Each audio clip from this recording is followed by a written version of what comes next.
नमस्कार दोस्तों, मैं सोनम जैन और आप सभी देख रहे हैं एस जे सोनम चैनल पर आप सभी का स्वागत है। दोस्तों, आज की कहानी है गरीब भाभी की अमीर ननद।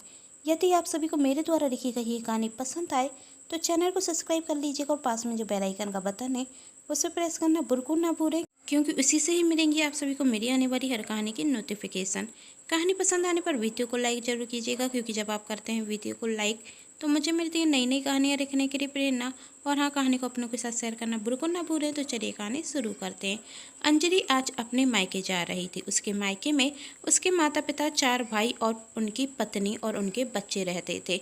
अंजलि अपने 3 भाइयों से तो बहुत प्यार करती थी, लेकिन तीसरे नंबर के भाई रोहन और उनकी पत्नी से नहीं, क्योंकि उनके सबसे बड़े भाई विनीत एक अच्छी नौकरी किया करते थे और उनकी पत्नी सुनीता भी नौकरी करती थी। दूसरे नंबर के भाई अशोक एक बहुत बड़ा बिजनेस करते थे और उनकी पत्नी सुनीता उनका साथ देती थी। और चौथे नंबर के भाई मनीष और उनकी पत्नी निशा का भी बहुत बड़ा व्यापार था। तीनों भाई के पास तो बहुत पैसा था, लेकिन तीसरे नंबर के भाई रोहन और उनकी पत्नी विनीता समान थे। रोहन एक छोटी सी नौकरी करते थे जिसमें उन्हें तनख्वाह बहुत कम मिलती थी, जिसके कारण उनकी परिस्थिति अपने तीनों भाइयों से बहुत कमजोर थी, लेकिन फिर भी वह संतुष्ट था। जितना था उतने में खुश था। रोहन कहता, भगवान की कृपा है, कम से कम दाल रोटी खाने को तो मिल रही है, किसी के आगे हाथ नहीं फैलाना पड़ता। विनीता भी यह सोचकर संतुष्टि कर लेती। चारों भाई के घर आपस में चिपके हुए थे। 3 भाई जो पैसे वाले थे उनके घर में हर एक सुख सुविधा की वस्तु थी और घर भी बहुत आलीशान बने हुए थे, लेकिन रोहन के घर में ना ही सुख सुविधा की वस्तु थी और घर कच्चा का कच्चा ही था। इसलिए अंजलि अपने तीनों भाइयों के घर पर तो रहने के लिए जाती है, लेकिन रोहन के घर कभी नहीं आती। और आज भी अंजलि अपने बड़े भाई विनीत के घर गई हुई थी, जहां उसके भैया और भाभी ने उसका बहुत अच्छा स्वागत किया। जब रोहन को पता चला कि अंजलि उसके बड़े भाई के घर आई हुई है तो वह भी अपनी बहन से मिलने के लिए अपने बड़े भाई के घर जाता। साथ में उसकी पत्नी और बच्चे भी जाते। जब वह जाते तो देखते कि उसके दोनों भाई और भाभी और उनके बच्चे पहले से ही वहाँ आए। सबको एक साथ देखकर उन्हें अच्छा लगता। जब रोहन अपनी पत्नी और बच्चों के साथ घर के अंदर जाता तो अंजलि अपने भाई के बच्चों को महंगे महंगे और बड़े बड़े तोहफे दे रही थी। यह सब देख रोहन का बेटा और बेटी कहते, बुआ आप हमारे लिए खिलौने लेकर नहीं आई। यह सुन अंजलि मुँह चिराते हुए अपने बड़े भाई के बेटे अर्जुन से कहती, अर्जुन मैंने जो तुम्हें पहले खिलौने दिए थे ना, वह तुम इन दोनों को दे दो। वैसे भी पुराने हो गए होंगे, तुम्हारे तो किसी काम के होंगे नहीं, इन्हें दे दो, यही उनके साथ खेल लेंगे। तब रोहन के बेटे ने कहा, बुआ आप तो सबके लिए नए खिलौने लेकर आई हैं, हमारे लिए लेकर क्यों नहीं आई। तब अंजलि कहती, तुम्हें पुराने खिलौने मिल रहे हैं ना, उनके साथ ही खेलो, तुम इतने महंगे खिलौनों के साथ खेल नहीं सकते। समझ गए। यह बात रोहन के बेटे को बहुत बुरी लगती और वह पुराने खिलौने लेने से मना कर देता। तब अंजलि कहती, भैया देख रो अपने बेटे की अक्ल कितनी है, अपने बेटे को समझा रो, जितनी चादर उतने ही पैर पसारें, ज़्यादा बड़े बड़े सपने ना देखे। यह सुन रोहन उसकी पत्नी को भी बहुत बुरा लगता है, लेकिन वह किसी से कुछ नहीं कहते। अंजलि और तीनों भाई आपस में बातें कर रहे थे। भाभी हंसी ठिठोरा कर रही थी। बच्चे अंजलि के दिए हुए खिलौने से खेल रहे थे, लेकिन रोहन और उसकी पत्नी और बच्चे वहाँ थे। इस बात का किसी को ख्याल ही नहीं था, कोई उन पर ध्यान ही नहीं दे रहा था। इसलिए रोहन अपनी पत्नी अपने बच्चों को लेकर घर वापस आ जाता, क्योंकि वह और ज़्यादा देर रुक नहीं सकता था। रोहन के जाते ही साथ अंजलि ने अपने बड़े भैया से कहा, आपको रोहन भैया को बुलाने की क्या ज़रूरत थी।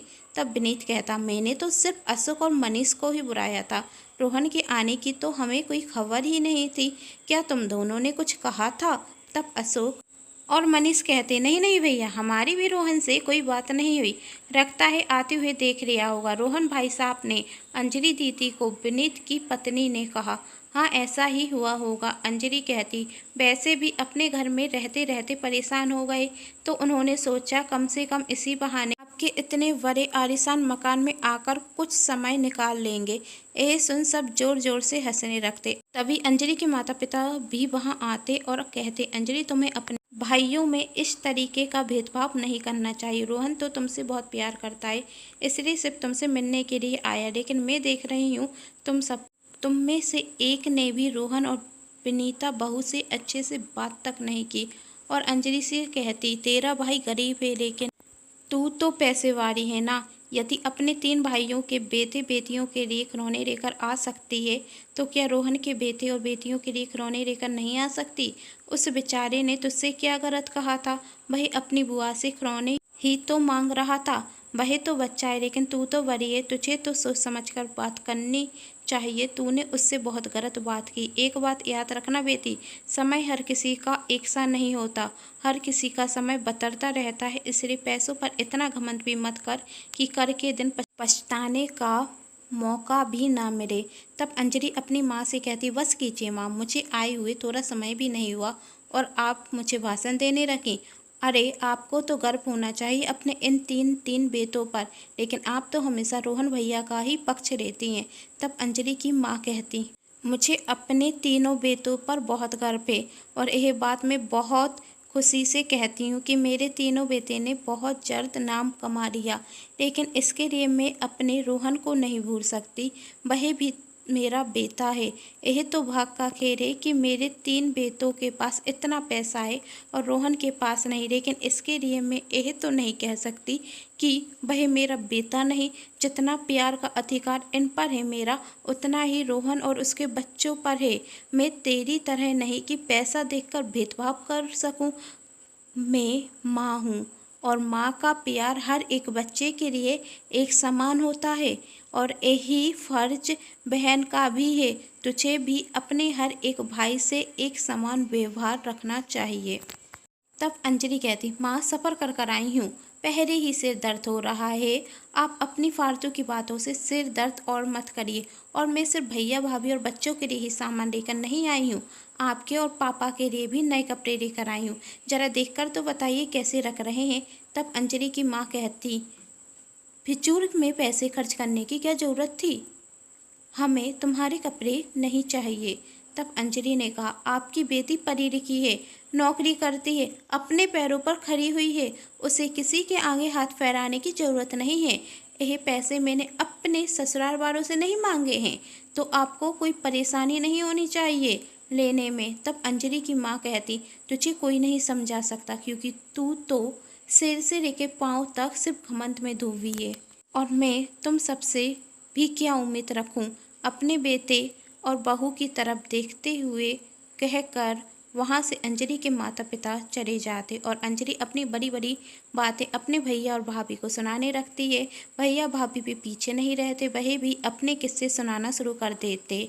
तभी दूसरे नंबर के भैया अशोक ने कहा, अंजलि विनीत भैया के घर रुकने के बाद तुझे मेरे घर पर आना है रहने के लिए। हाँ भैया पता है। और फिर मनीष भैया आपका नंबर आएगा। हाँ मैं तो तेरे आने का इंतज़ार कर रहा हूँ, मनीष कहता। थोड़ी देर बातें करने के बाद खाना खाने के बाद दोनों भाई अपने घर चले जाते और अंजलि अपने बड़े भाई विनीत के घर कुछ दिनों के लिए रुक जाती। कुछ दिनों बाद अपने भाई अशोक के घर रुकने के लिए जाती। कुछ दिन वह अशोक के घर रुकी रहती तो मनीष उसे लेने के लिए आ जाता। वह कुछ दिनों के लिए मनीष के घर रुकती और उसके बाद अपने ससुराल वापस चली आती, यह कहकर कि अब उसे और ज़्यादा छुट्टी नहीं मिलेगी। पूरे 15 दिन हो गए हैं मुझे यहाँ आए, अब इससे ज़्यादा छुट्टी मैं कैसे ले सकती हूँ। अंजलि का ससुराल बहुत पैसे वाला था और अंजलि भी एक अच्छी नौकरी करती थी। चारों तरफ पैसा देखकर अंजलि पैसों के घमंड में इतनी चूर हो गई कि अब वह सिर्फ पैसे वाले लोगों से ही मतलब रखती है और जो गरीब होते हैं उनसे बोलना तक नहीं चाहती, चाहे वह उसके करीबी हो या दूर का कोई परिचित। अंजलि का तो रिश्ता सिर्फ पैसों से था। अंजलि अपने भाई रोहन के घर रुकने के लिए नहीं जाती। तब उसकी छोटी बेटी खुशी कहती, पापा बुआ हमारे घर रुकने के लिए क्यों नहीं आती।